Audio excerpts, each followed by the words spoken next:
As tempestades não são apenas inevitáveis, elas são imprevisíveis. Elas chegam de súbito. É curioso que este cenário aconteceu no chamado Mar da Galileia, ou Lago de Genezaré. Todos vocês sabem que esse mar não é um mar, é um lago de águas doces. O maior reservatório de águas doces do Oriente Médio. 21 quilômetros de comprimento por 14 de largura. Esse Mar da Galileia, ele é encurralado pelas montanhas, do lado oriental as montanhas de Golã e do lado ocidental as montanhas da Galileia. No extremo norte fica a maior montanha de Israel, o Monte Hermon, cujo cimo fica sempre coberto de gelo. De vez em quando acontece um fenômeno nessa região. O vento gelado descendo das montanhas, ou do Monte Hermon, encurralado por essas montanhas, bate na superfície desse lago, que está a 200 metros abaixo do nível do mar Mediterrâneo. E mesmo só a pino começa uma terrível tempestade de vento.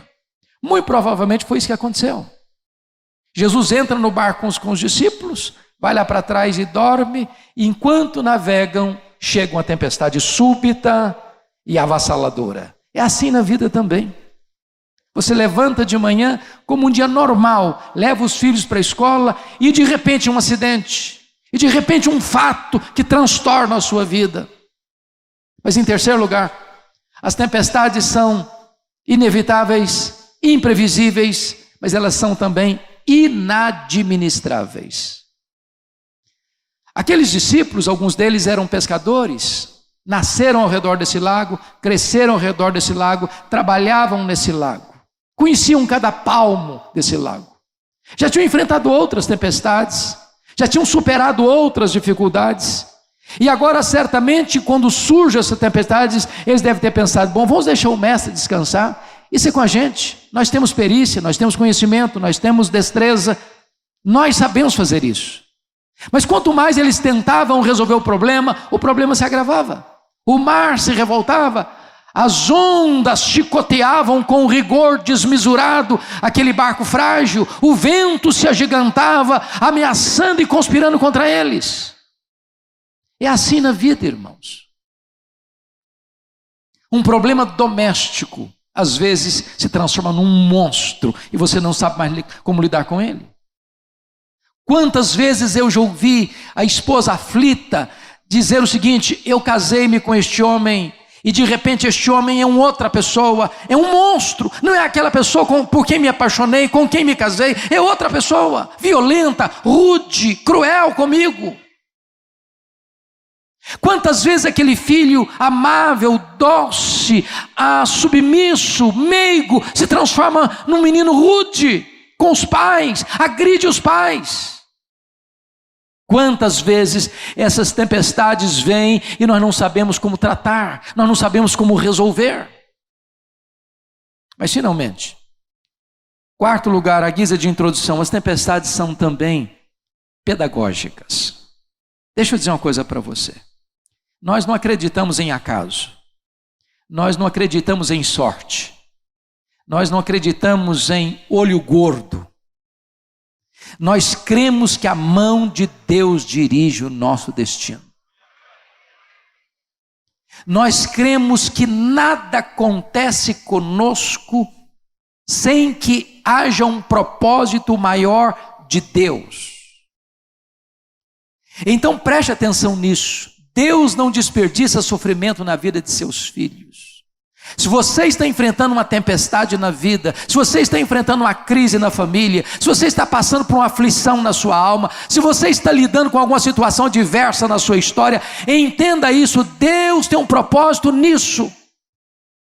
As tempestades não vêm para nos destruir, as tempestades vêm para tonificar as musculaturas da nossa alma.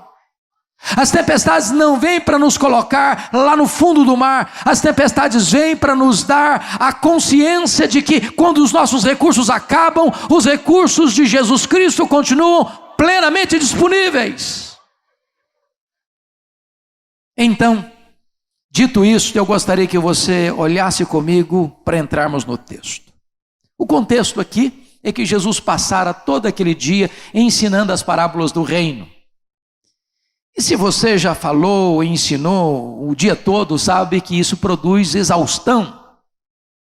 Então, já no final do dia, Jesus entra no barco com seus discípulos e dá uma ordem para eles: passemos para outra margem. E enquanto navegam, Jesus foi para a popa do barco, pegou um travesseiro, deitou e dormiu. Ele era um homem, perfeitamente homem, cansado, dormiu. Enquanto ele dorme, chega subitamente a tempestade de vento. Nesse momento, os discípulos tentam resolver e não conseguem. Quando a situação está para eles inadministrável e eles só enxergam a carranca da morte, então desesperados chegam para Jesus e perguntam: mestre, não te importa que pereçamos? E Jesus se levanta, repreende o vento, repreende o mar, faz-se grande bonança, e agora é Jesus quem pergunta aos discípulos: por que sois assim tímidos? Como é que não tendes fé? E então eles, tomados de grande admiração e temor, perguntaram uns aos outros assim: mas quem é este que até o vento e o mar lhe obedecem? Notem vocês que essa passagem está cingida por 3 perguntas que regem todo o texto. E é sobre essas 3 perguntas que eu quero conversar com vocês nesta noite. A primeira pergunta é a pergunta dos discípulos a Jesus na hora do desespero, até com um tom de censura: mestre, não te importa que pereçamos? Essa é a sua pergunta, essa é a minha pergunta, essa é a nossa pergunta na hora da dor. Quando você está passando por uma crise, seja financeira, seja de saúde, seja emocional, seja no casamento, seja de relacionamentos interpessoais, seja na sua carreira profissional, seja em qualquer área da sua existência, e você luta com o problema, e o problema não cede, e você clama, e o problema está aí, e você se esforça, e o problema se agrava, e parece que você olha e não vê Deus agindo, e você não vê a intervenção, e você não vê a providência divina, e você fica aflito e desesperado, e chega para Deus com esta pergunta em tom de censura: mestre, não te importa que pereçamos? Não vais fazer nada? Não estás vendo a nossa dor? Não estás vendo a nossa aflição? Não estás vendo que a morte está mostrando para nós a sua carranca? Não vais agir? Vais continuar indiferente ou dormindo diante da nossa aflição? Agora, vamos entender uma coisa. Por que eles estão fazendo essa pergunta para Jesus com tom de censura? Eles tinham motivos para fazer isso? Olhemos para o texto. Primeiro, eu acho que na mente deles havia uma grande angústia, um grande dilema. Era conciliar a ordem de Jesus com o problema que estão enfrentando. Porque Jesus diz para eles assim: passemos para outra margem. Eles estão obedecendo a ordem de Jesus. E ao obedecerem a ordem de Jesus, estão enfrentando a tempestade. Via de regra, meus irmãos, nós esperamos o seguinte: se eu pego um caminho contrário à vontade de Deus, se eu me rebelo contra Deus, como Jonas pegou um navio para Tarsis em vez de ir para Nínive, é natural que você espere que Deus mande uma tempestade atrás dele, para botá-lo no caminho de volta da obediência. Mas você não espera naturalmente que ao obedecer a Jesus, ao fazer a vontade de Deus, a tempestade chegue atrás de você. É a sua pergunta: mas meu Deus, eu estou fazendo tudo certo. Eu estou andando contigo. Eu estou te honrando. Eu não transijo com valores absolutos. Eu sigo com fidelidade à risca aquilo que tu estabeleceste para mim. E eu estou enfrentando essa crise. Eu sou um servo. Eu sou um homem de Deus, eu sou uma mulher de Deus, estou doente, eu sou um servo de Deus, estou passando uma magrela na minha vida financeira, eu sou um servo de Deus e tem problema na minha casa, eu sou um servo de Deus e estou enfrentando tantas tempestades na vida, o Senhor não vai fazer nada. Mas em segundo lugar, irmãos, eu acho que eles têm um segundo problema para administrar, é conciliar a urgência da necessidade deles com a aparente demora da intervenção de Jesus. O que Jesus está fazendo no barco?